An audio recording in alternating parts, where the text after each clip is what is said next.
Здравствуйте! В Москву, наконец, пришла зима, мороз и ветер. Но Москва по алфавиту зимы не боится.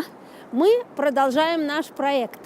Сегодня у нас буква «Д». Буква «Д» – дом на набережной. Вот он, большой, серый и некрасивый. Этот дом действительно некрасивый, но очень интересный. У него интересная история, там жили интересные люди. Поэтому мы решили вам о нем рассказать. Дом называется «Дом на набережной». Почему?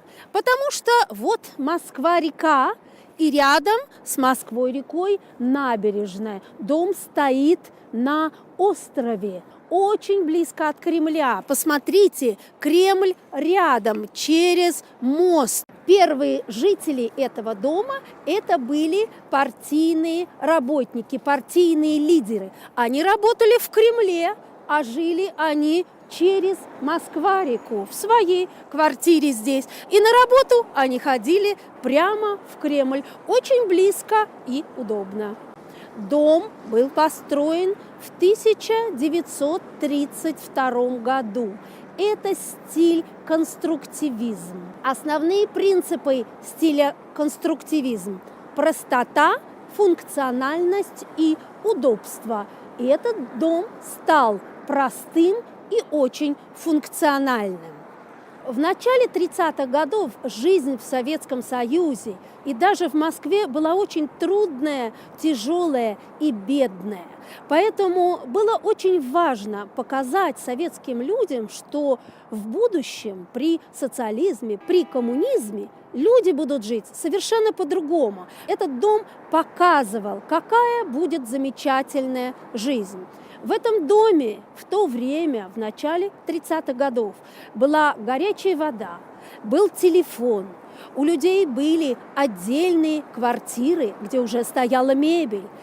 В их дворе были прекрасные фонтаны, а в их доме был магазин продуктов, была столовая, где они могли обедать и ужинать. У них был свой кинотеатр, и у них был театр, который до сих пор работает. А для женщин было очень важно своих детей отвезти в детский сад, который тоже был в этом доме.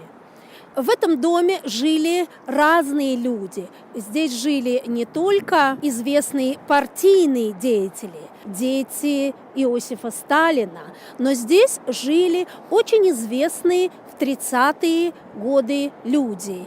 Это, например, летчик Чкалов, известный в то время. Это человек, музыку которого мы сегодня слышим. Его фамилия Александров, он был дирижером и композитором, и он написал музыку к гимну Советского Союза. Здесь жили писатели, художники, военачальники, маршалы, адмиралы, много известных людей. И в их числе здесь жил известный шахтер Стаханов.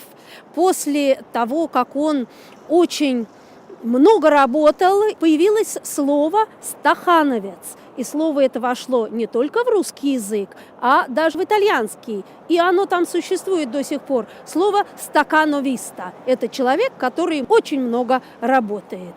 Этот дом – идеал советского счастливого будущего. Это дом, история нашей страны. Наша история коснулась и этого дома, потому что очень многие люди, партийные руководители в 30-е годы, время репрессий, были арестованы прямо в своей квартире. В этом доме жили известные люди, как я сказала, и в этом доме люди продолжают жить и сегодня.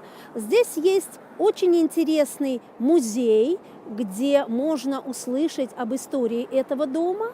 Этот дом очень популярный среди москвичей, потому что это самый центр Москвы.